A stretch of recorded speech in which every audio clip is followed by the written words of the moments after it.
Dulu.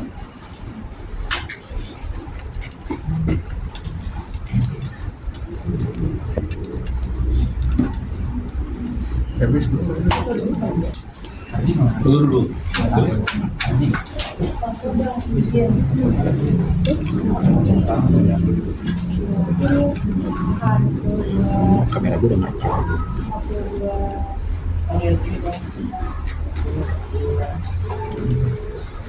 Kiri bang. Ya.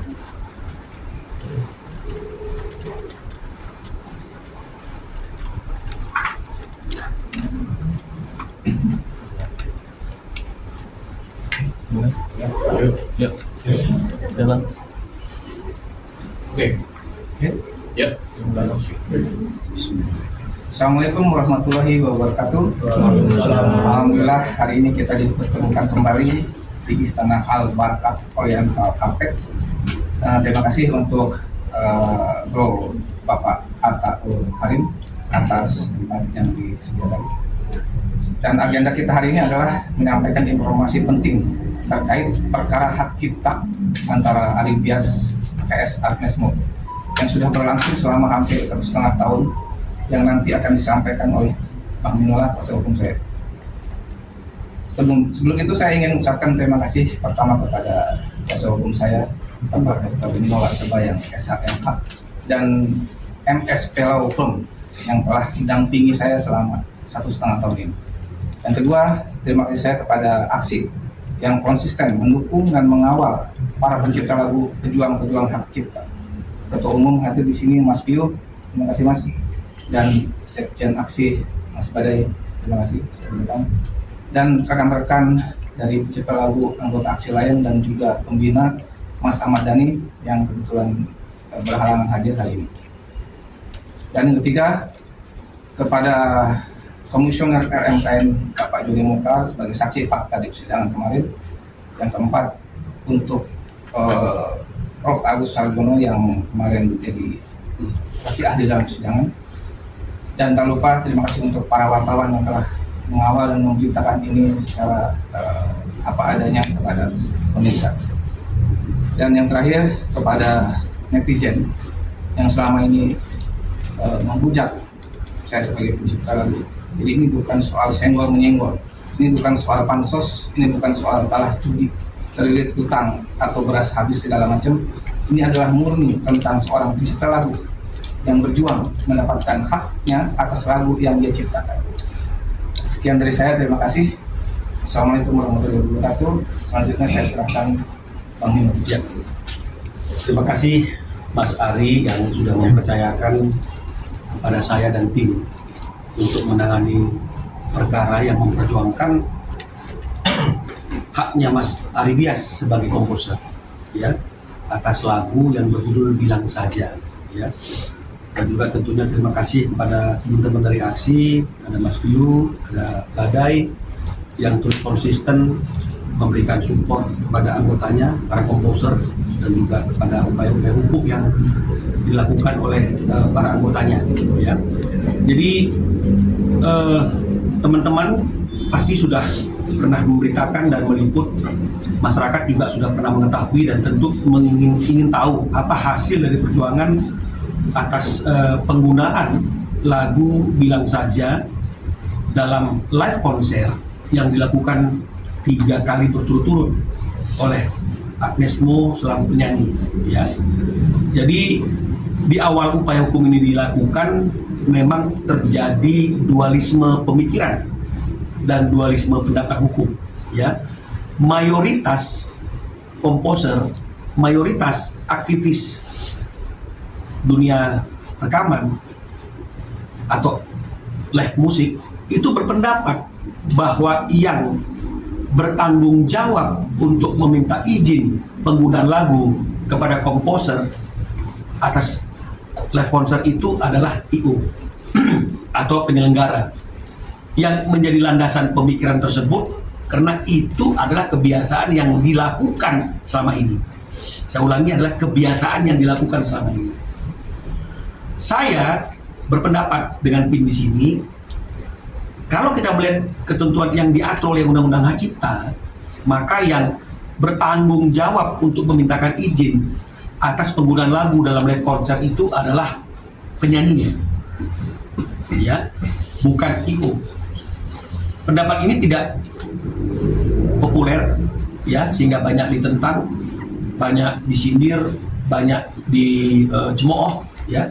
Bahkan teman-teman komposer di aksi pun tidak sedikit yang berbeda pendapat dengan pendapat yang saya utarakan.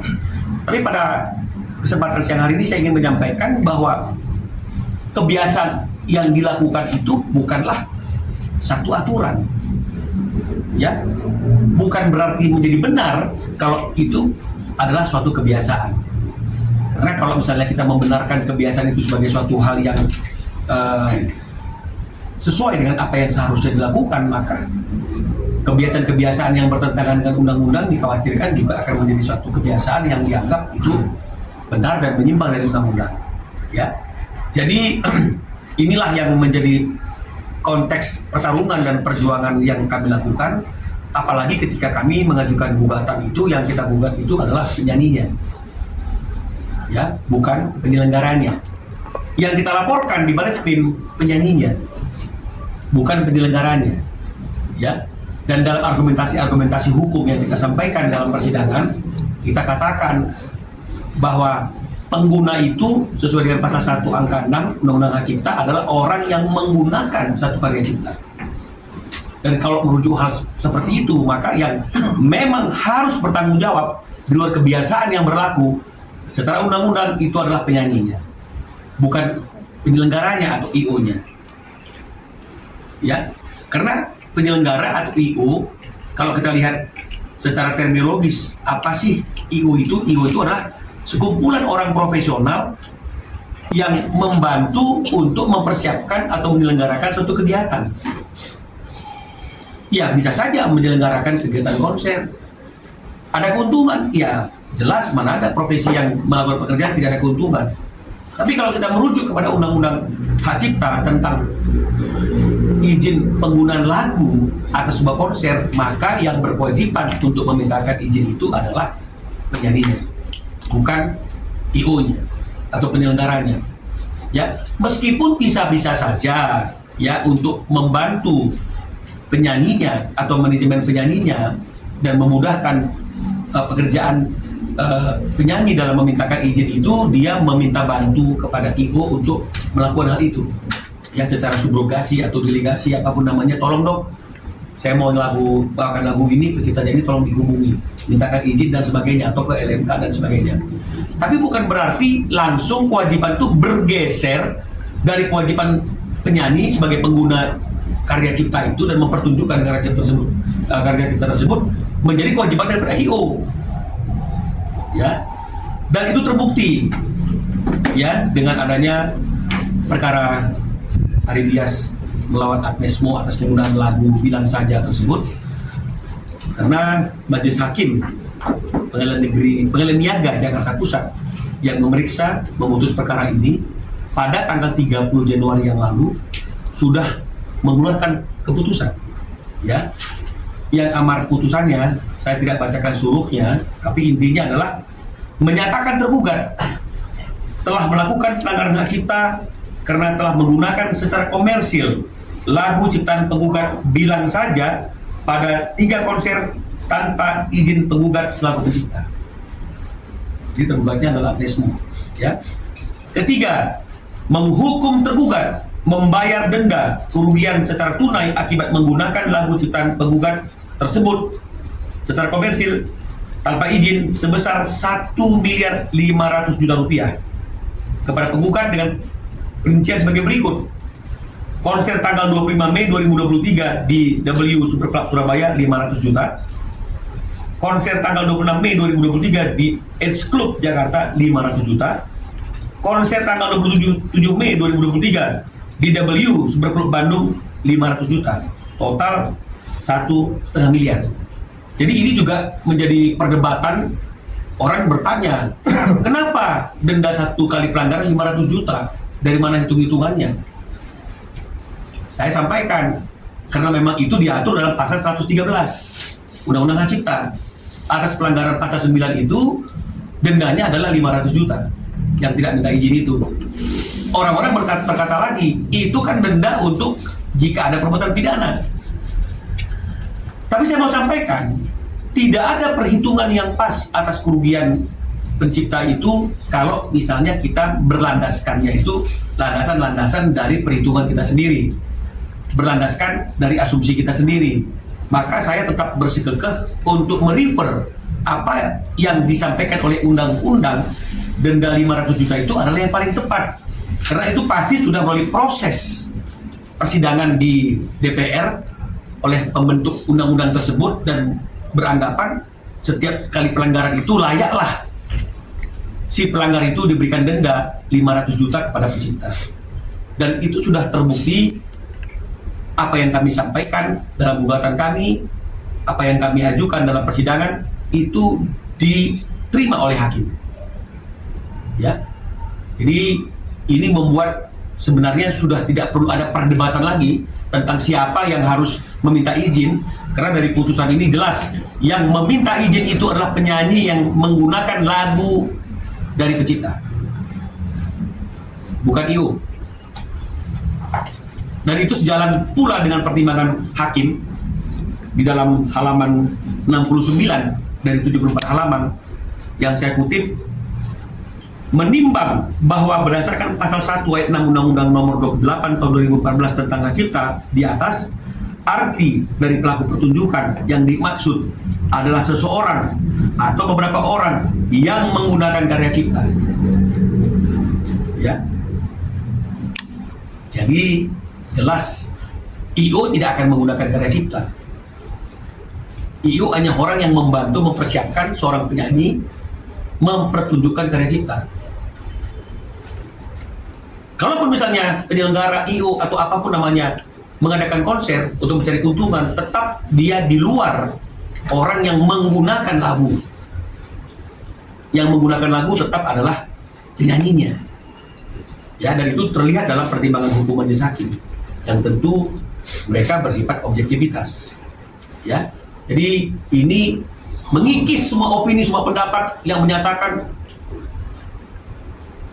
yang bertanggung jawab adalah IO, tidak bertanggung jawab. Tapi kalau IO membantu, mempermudah urusan penyanyi dalam meminta izin, dan itu terjadi selama ini, boleh-boleh saja, tapi bukan berarti yang bertanggung jawab untuk meminta izin penggunaan lagu itu adalah IO.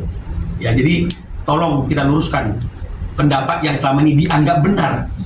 Karena pendapat yang dianggap selama ini benar itu landasannya bukan aturan undang-undang, tapi opini dan kebiasaan yang berlaku di dunia industri musik. Betul ya Mas Bidu ya?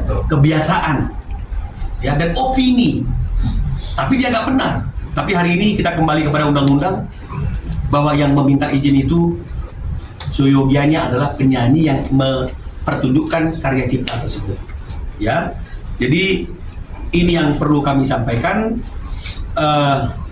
Oleh karena itu kami berharap setelah ada putusan ini, meskipun ini belumlah inkrah, ya, tapi masih ada upaya hukum yang bisa dilakukan oleh pihak yang tidak puas atas putusan yang dikeluarkan oleh pengadilan niaga di tingkat pertama ini dengan melakukan upaya hukum kasasi. Tapi kami berkeyakinan karena pertimbangan hukum yang dikeluarkan dalam perkara ini sudah merujuk kepada undang-undang hak cipta dan bukti-bukti yang cukup kuat, kami berkeyakinan bahwa diperiksa di tingkat manapun pasti hakim yang memeriksa atau pihak kepolisian yang memeriksa perkara pidananya tidak akan berpendapat jauh dari apa yang diputuskan oleh putusan ini, karena putusan ini dilandaskan pada ketentuan undang-undang hak cipta seperti apa yang kami sampaikan dari sejak semula. Jadi mudah-mudahan teman-teman komposer ini bisa mendapatkan apa yang menjadi haknya yang selama ini tidak dibayarkan dengan secara fair. Dan saya mungkin teman-teman cukup sekian dan terima kasih. Nanti kita bisa berkembang dalam pertanyaan, dan selanjutnya saya berikan kesempatan kepada teman-teman dari aksi untuk memberikan pernyataan atas perjuangan dari anggota aksi yang sudah membuahkan hasil. Terima kasih. Kursi satu sini. Teman semua, hari ini kami ibaratnya kami merayakan atau kami mensyukuri sebuah peristiwa penting bahwa selama kurang lebih 1,5 tahun perjuangan dari Ari Dias sebagai anggota dari AKSI, Asosiasi Komposer Seluruh Indonesia, hari ini kami ingin menyampaikan bahwa ini adalah istilahnya sebuah contoh atau role model, atau dalam bahasa hukumnya jurisprudensi, bahwa ada sebuah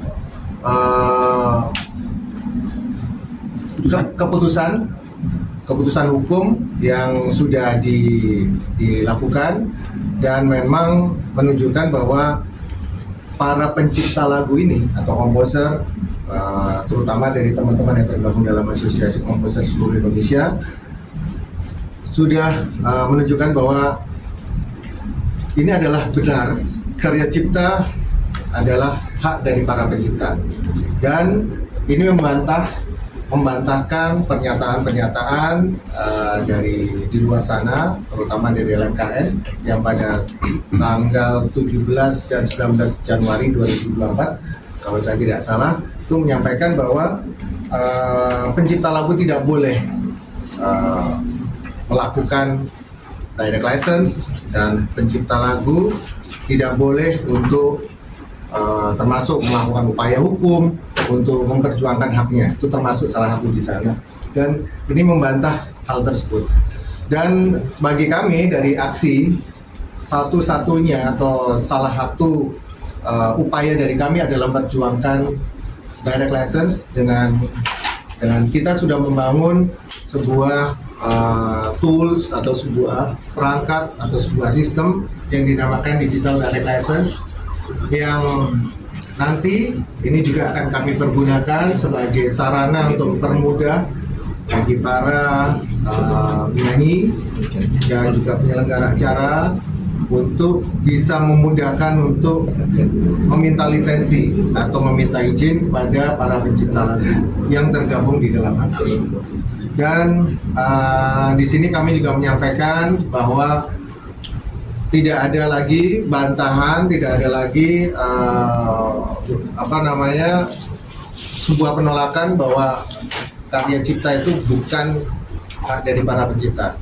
Jadi tidak ada yang mengambil alih hak dari para pencipta sesuai dengan Undang-Undang Dasar 45 Pasal 28 ayat 4H, di situ bahwa hak dari manusia itu memiliki hak yang tidak boleh diambil sewenang-wenang oleh siapapun juga, termasuk oleh negara atau oleh pemerintah, apalagi oleh LMKN. Dan di sini kita ingin menyampaikan juga bahwa tidak ada lagi kekhawatiran dari para pencipta lagu, tidak ada lagi ketakutan dari para pencipta lagu dengan ditakut-takutin tidak boleh meminta atau melakukan direct license kepada para penyanyi atau penyelenggara acara. Di sini kita bisa menyampaikan bahwa hari ini kita menyampaikan bahwa itu adalah tidak benar, dan kami akan berjuang terus supaya para pencipta lagu bisa mendapatkan kesejahteraannya lagi, supaya bisa mendapatkan hak-haknya lagi kembali, karena dalam sebuah konser pertunjukan live musik, satu-satunya pihak yang tidak mendapatkan haknya itu hanya pencipta lagu. Coba kita bayangkan ketika sebuah konser ada penyanyi atau ada band atau ada artis penyanyi yang menyanyikan lagu, di situ ada kru, ada pemain band, ada player, ada sound engineer, ada video DJ, ada semua orang kru panggung, semua dibayar. Sampai yang bawain kopi aja dibayar. Tapi pencipta lagu nggak ada yang memperjuangkan haknya. Padahal itu memakai lagunya pencipta lagu. Jadi kalau itu dianggap kita melanggar karena kita meminta atau memperjuangkan hak kita, hari ini kita membuktikan bahwa itu tidak benar, dan sudah ada keputusan dari Hakim Pengadilan Niaga bahwa memang para pencipta lagu ini punya hak untuk para pencipta lagu itu memiliki hak untuk memperjuangkan karyanya, dan para penyanyi atau penyelenggara acara harus meminta izin kepada para pencipta lagu, izin atau lisensi.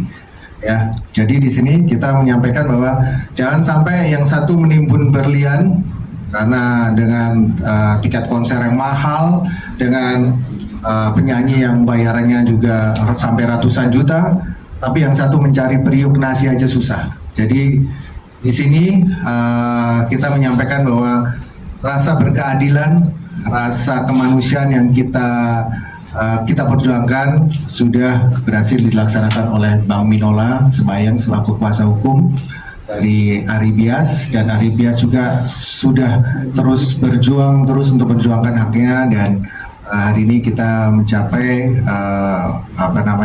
keputusan yang sangat luar biasa buat kami. Aksi akan, walaupun ini bukan akhir dari perjuangan, karena kami akan terus berjuang untuk memperjuangkan hak berikutnya. Terima kasih.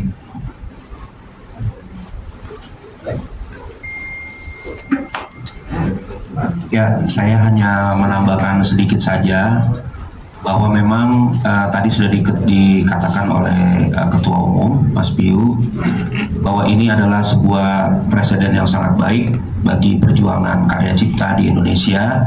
Memang sudah saatnya komposer itu sekarang sudah punya tempat yang layak dan istimewa di negara ini. Nah, saya harus mengatakan bahwa kami sebagai pencipta lagu, kami juga berkewajiban memberikan kontribusi kami kepada negara ini, dan apa yang kami bayarkan ke negara ini berupa pajak itu juga sangat besar. Jadi sudah waktunya negara dan pemerintah juga hadir di dalam perjuangan pencipta lagu. Pada hari ini Mas Aribias Mas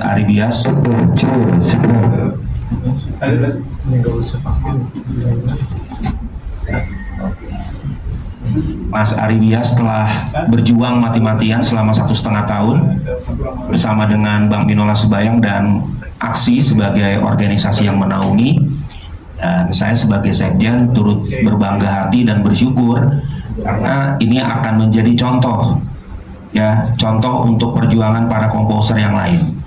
Jadi saya hanya berpesan jangan pantang, jangan menyerah, jangan mundur dalam perjuangan ini, karena setelah ini masih banyak hal-hal yang masih kita urusin.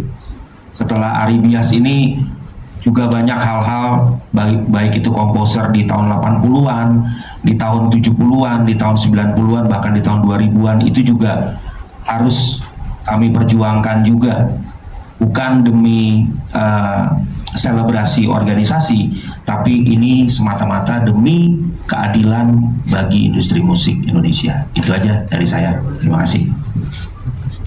Oke, jadi saya ingin menambahkan seperti apa yang tadi disampaikan oleh Mas Piu sebagai Ketua Umum Aksi terkait dengan masalah LMK dan LMKN ya. Di dalam pertimbangan Majelis Hakim dalam perkara ini ada tuh ya di halaman 70.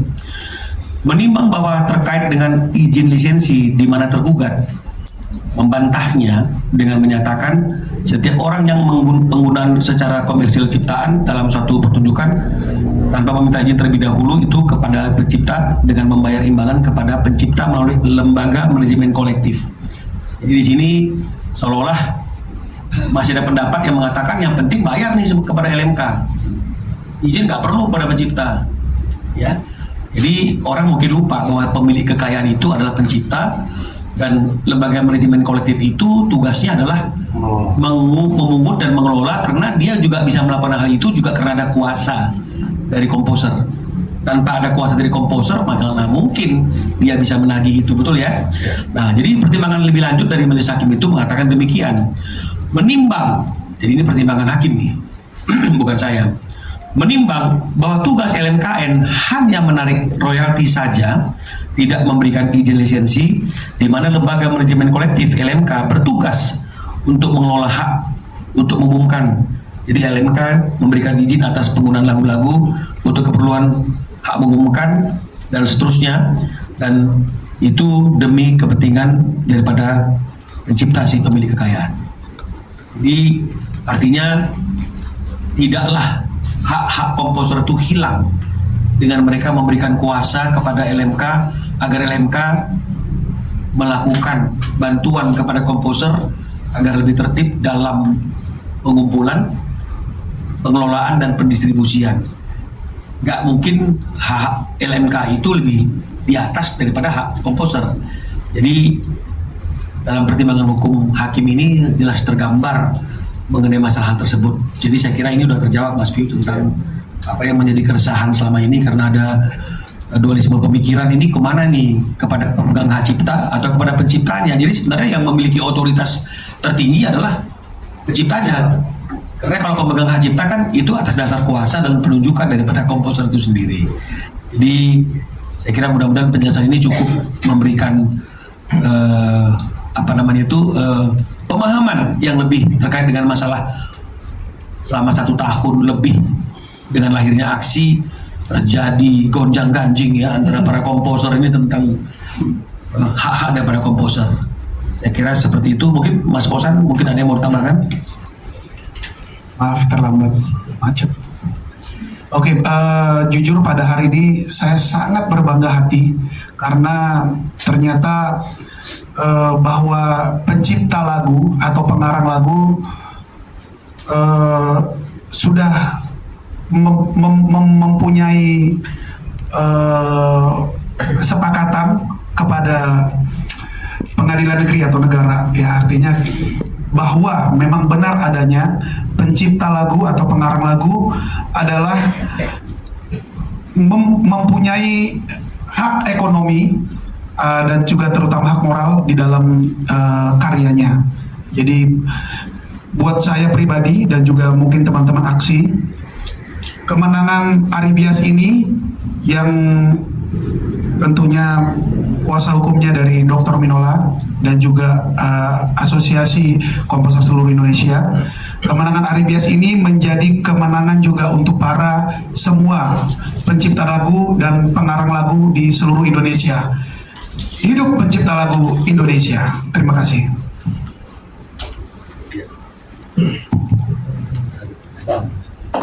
Silakan, mau ada Agnes mau melaksanakan putusan ini karena ini adalah permintaan dari pengadilan atau negara ya, bukan dari saya. 1,5 miliar itu harap segera dibayarkan, atau kalau mau bisa memperpanjang ya silakan aja, nanti silakan kasasi karena itu hak beliau, dan saya juga punya banyak cara untuk memperjuangkan lagi hak saya ini. Jadi saya tidak akan berhenti sampai hak saya dapat. Terima kasih. Wassalamualaikum warahmatullahi wabarakatuh.